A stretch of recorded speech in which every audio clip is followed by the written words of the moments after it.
বাংলাদেশে কিভাবে ইসলাম প্রতিষ্ঠা করা সম্ভব আপনাদেরকে সে পরামর্শ দেব ইনশাআল্লাহ। বাংলাদেশের সকল দল মত ধর্ম গোত্র মাযহাব তরিকা নির্বিশেষে সবাই মুসলিম। আমরা যদি এক কাতারে রাজপথে নেমে আসি, সীসা ডালা প্রাচীরের ন্যায় আমরা যদি আন্দোলন করি, সকল বিধান বাতিল করো, ওহির বিধান কায়েম করো, বাংলাদেশ মুসলিমদের দেশ।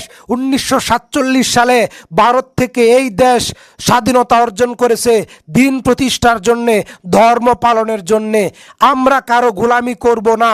আমরা যদি বাংলাদেশের সকল তরিকা, সকল মানহাজ, সকল মাযহাব, সবাই দল মত নির্বিশেষে কাঁধে কাঁধ রেখে মুসলিম ভাই যদি আমরা সীসা ডালা প্রাচীরের ন্যায় ঢাকার রাজপথ দখল করি, এক দফা এক দাবি কোরআনের আইন বাস্তবায়ন করতে হবে।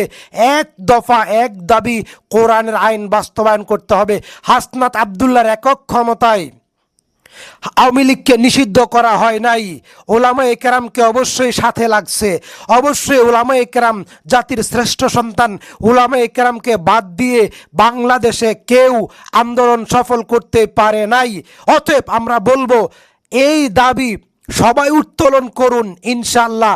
বাংলার রাজপথ নির্দিষ্ট একটা তারিখ দিয়ে বাংলার রাজপথ দখল করুন। বাসভবন, প্রধান উপদেষ্টার বাসভবন গ্রহণ করুন। শাহবাগ দখলে নেন, শাপলা চত্বর দখলে নেন। প্রয়োজনে 3 দিন, প্রয়োজনে 7 দিন সেখানে আমরা রাজপথ দখল করব, ঢাকার অলিগলি দখল করব। আমরা কোনো হত্যাযজ্ঞ চালাবো না, কোনো ভাঙচুর চালাবো না, কোনো ইট পাটকেল ছুড়বো না। শুধু একটাই দাবি, যতক্ষণ পর্যন্ত কোরআনের আইন প্রতিষ্ঠিত না হয়, নামাজ প্রতিষ্ঠিত না হয়, যাকাত প্রতিষ্ঠিত না হয়, বেশ্যালয় বন্ধ না হয়, দুর্নীতি বন্ধ না হয়, ঘুষ বন্ধ না হয়, চুরি করলে হাত কাটা না হয়, এরকম মৌলিক কয়েকটা দাবি নিয়ে আমরা মাঠে নামবো।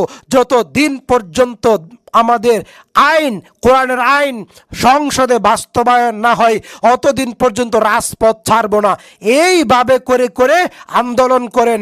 শুধু এন করেঙ্গে তেন করেঙ্গে ওয়াজ মাহফিলে কোরআনের আইন চাই, আইন চাই এই কথা বললে চলবে না। এটাই সুযোগ বাংলার জমিনে দিন কায়েম করার। কারণ এখানে জিহাদের সুযোগ নাই, এখানে জিহাদের সুযোগ নাই। আন্দোলন করে করেই কোরআনের আইন বাস্তবায়ন করতে হবে ইনশাআল্লাহ। আসসালামু আলাইকুম ওয়া রাহমাতুল্লাহ।